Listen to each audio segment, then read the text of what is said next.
Hi, it's Anita. I have a guest here today, a very special guest, as a matter of fact. Glad to be here. This is Jan. And you hear Maria and I talk about Jan, the Russian designer, our Russian designer. Well, this is him. Okay? So he came to the center this morning and I said, you know, Jan, I have a bunch of jewelry here that I bought, that I got from you, and it's coins, and I don't really know anything about it. So maybe you could help me out and tell me about some of these coins. Well, when you started looking at them, you're saying, "Oh, you got some really good things here. Oh, I would buy this one back from you. Oh, these have gone up in price." You said all the Absolutely, absolutely. And coin jewelry is uniquely appreciated all over the place for a very simple reason. We all attracted to hunting treasures and finding some ancient coins. It's been always in our nature. And these specifically coins, the most beautiful things about them, it's not replicas, it's real coins from ancient times. Here you have a Greek coin, which over 2000 years old, from a time when Greece was already became a colony of Roman Empire. And Athena is on the front side of the coin. The back side has some symbols of ancient Greece, Hercules. This one I really like. It's an ancient coin that made its history into the Bible and known as Videomite.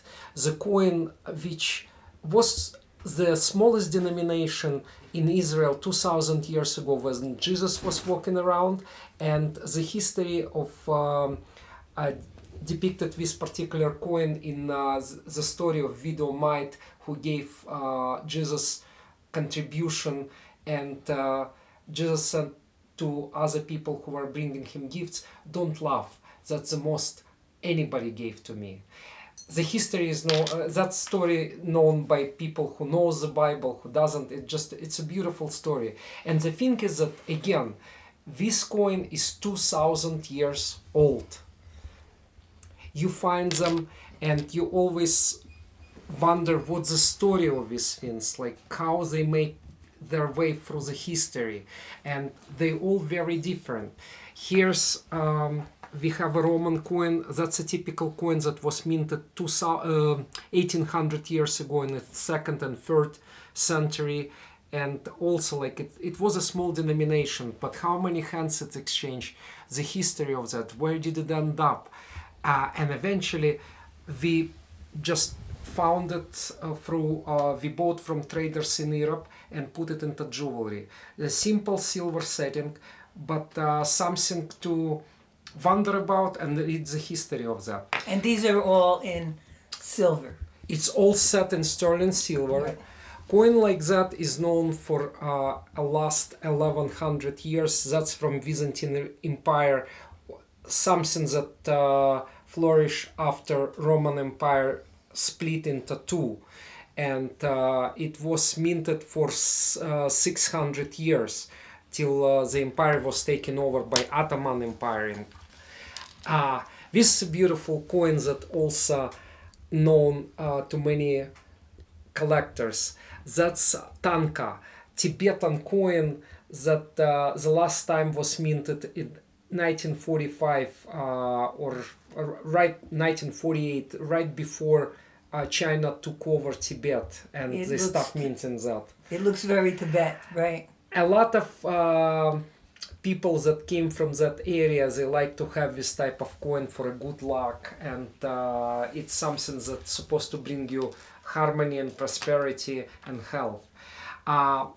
Here you have, again, you have Roman coins set, and Roman coins could be this depicting different pictures. It would be on the front, it would be Roman Empire, emperor at that time, and on the back you could have Hercules, or like in this one, Roman Romul, two brothers that, according to the legend, were found by the river by wolf, and mother wolf basically raised them and breastfeeded them till the time they became strong, and they established the Rome. They found they according to the legends they are the founders of Rome.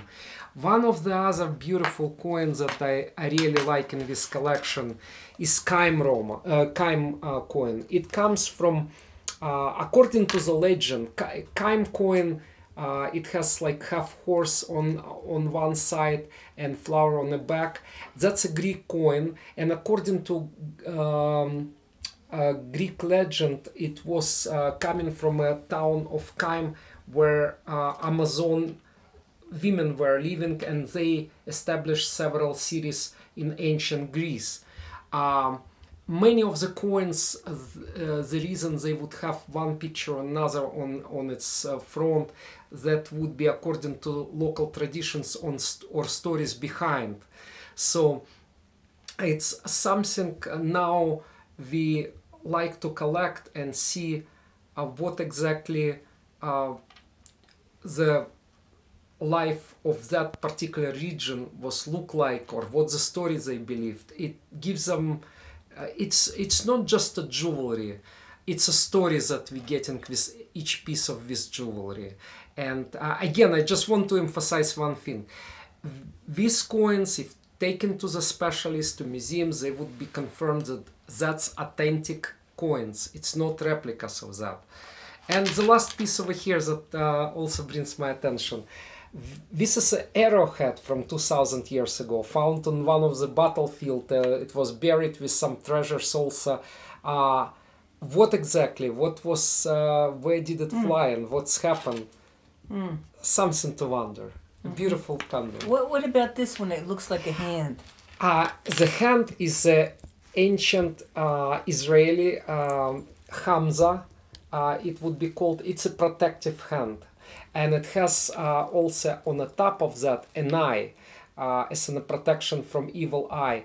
And inside of that you have a small coin that's made out of silver, and the coin is bronze. And coin is Vidomai, 2000 years old coin that I mentioned, the story of the Bible.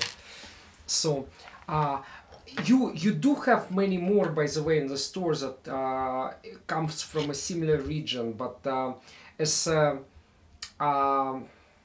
cradle of European civilization, most of them they come from Greek or Roman part of the empire of that time, and that's where everything started. And monetary, that was most likely it was people didn't know how much the value of this would be. It was 2000 years ago, it was ancient Bitcoin, most likely. Ancient Bitcoin.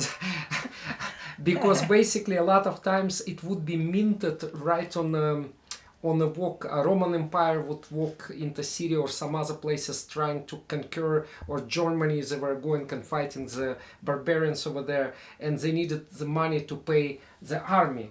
So in order to do that, they were bringing the minting instruments right with them and minting them right there on the way.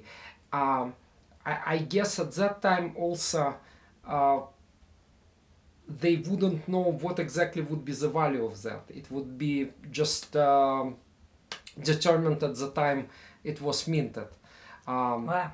But I have more belief in them than Bitcoin, but it's just me.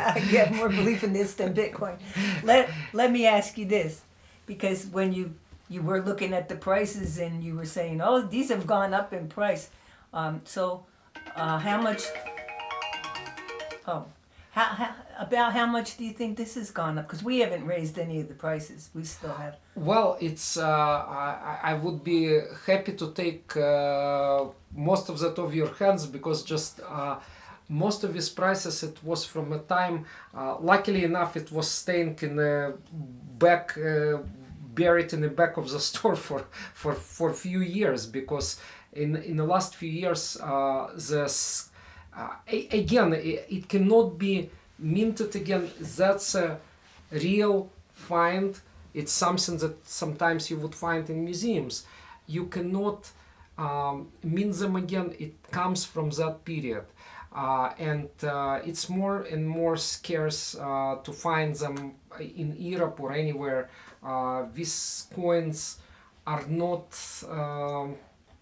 uh, basically the boat running out of them in some ways. Yeah, they're not And replaceable. yeah, and because of that, many countries now forbid the trade of old coins, and these findings could Really? not be resold. Yes, Italy did it long time ago.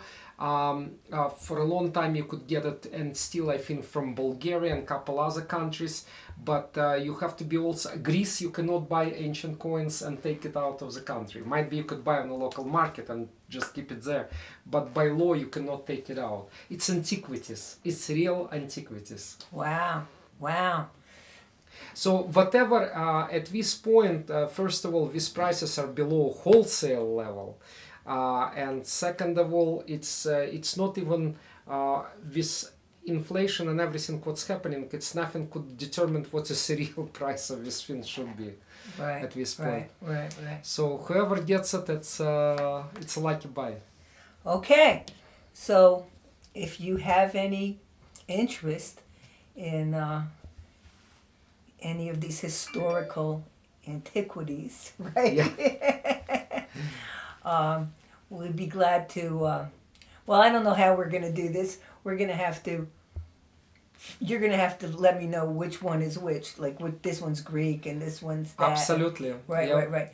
And then we'll figure out. But we can send you pictures. We can give you as much history as we know. And anyway, it's really interesting. I've been, seeing these coins in there, and I'm going, what? What is this about? And so I really appreciate you letting us know.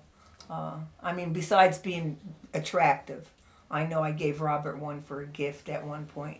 And I don't think anywhere in Sedona you can find any collection of that right now. It's only in your store I've seen it. It's not just because of me. I wandered aloud many times just seeing what other people carrying. I haven't seen anyone in Sedona selling ancient coin collection jewelry. Right. Or ancient coins, that's it. Right. Anyway, thank you, Jan. Absolutely. Yeah, we My appreciate pleasure. that, and we love your jewelry. Okay, and this is an emerald ring that I'm wearing. I snatched it last week or something, but anyway, we love your jewelry. It's one of our best sellers, as you know. Yeah. So, okay, well, have a great week out there. It's some kind of fall break. Okay, there's all kinds of hot air balloons up in the air today and yesterday, and people are bustling to Sedona, probably already Christmas shopping. Okay, so stop by if you want some unique gifts. We certainly have them.